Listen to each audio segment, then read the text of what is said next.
नमस्कार। आज हम बात करने वाले हैं भारत की जीवन रेखाओं के बारे में। जी हां, यहाँ की विशाल और विविध नदियों के बारे में।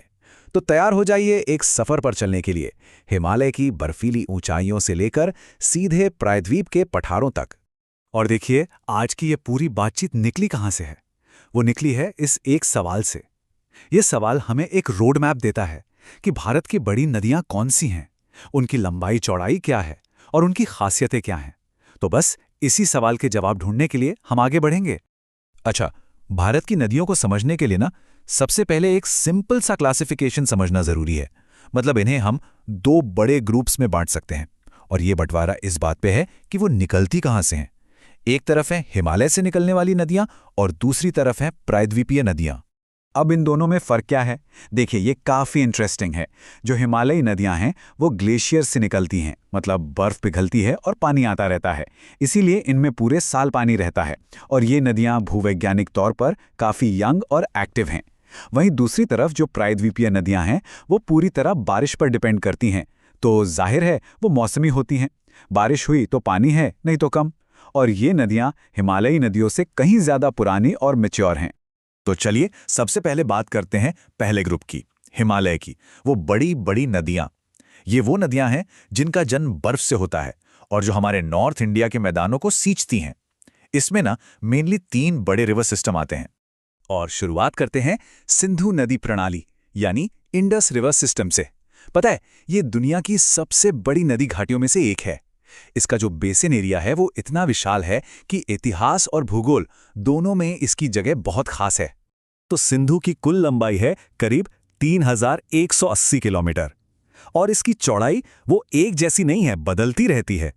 कुछ जगहों पे तो ये 1.5 किलोमीटर तक चौड़ी हो जाती है। और एक कमाल की बात तो ये है कि दुनिया की जो सबसे पुरानी सिविलाइजेशंस में से एक है, इंडस वैली सिविलाइजेशन, वो यहीं इसी नदी के किनारे बसी थी।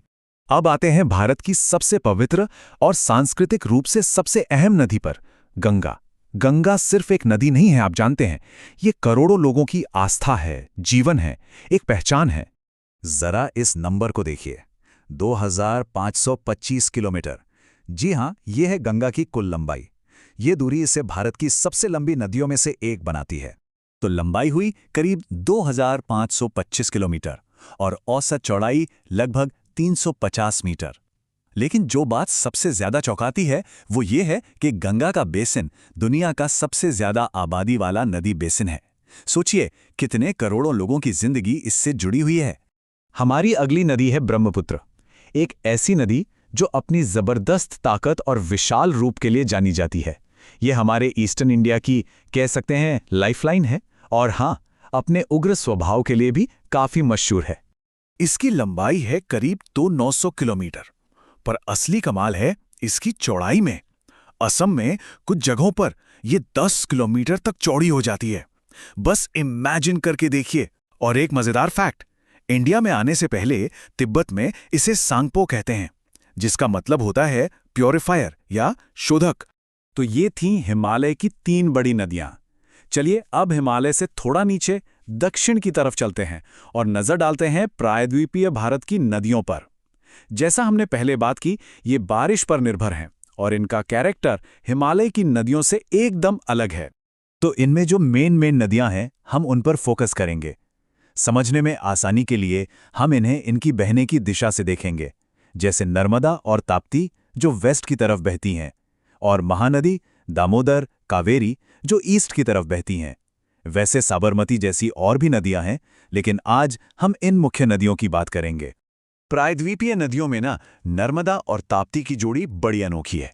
ये भारत की उन कुछ बड़ी नदियों में से हैं जो उल्टी दिशा में बहती हैं, मतलब पूरब से पश्चिम की ओर, और जाकर अरब सागर में मिलती हैं, जबकि बाकी ज्यादातर नदियां बंगाल की खाड़ी की तरफ जाती हैं।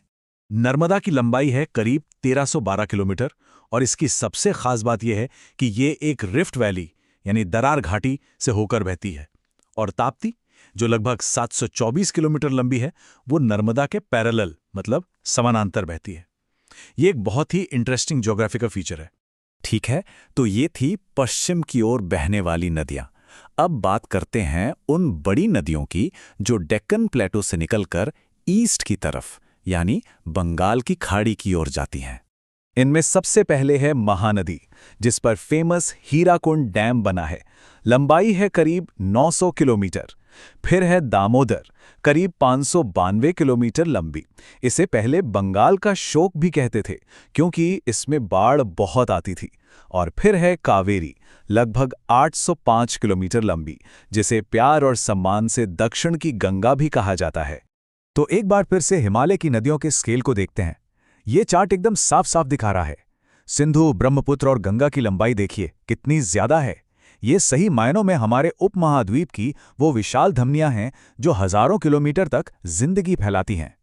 तो हमने ये सब नंबर्स देखे, नाम जाने, पर सवाल यह है कि इसका मतलब क्या है।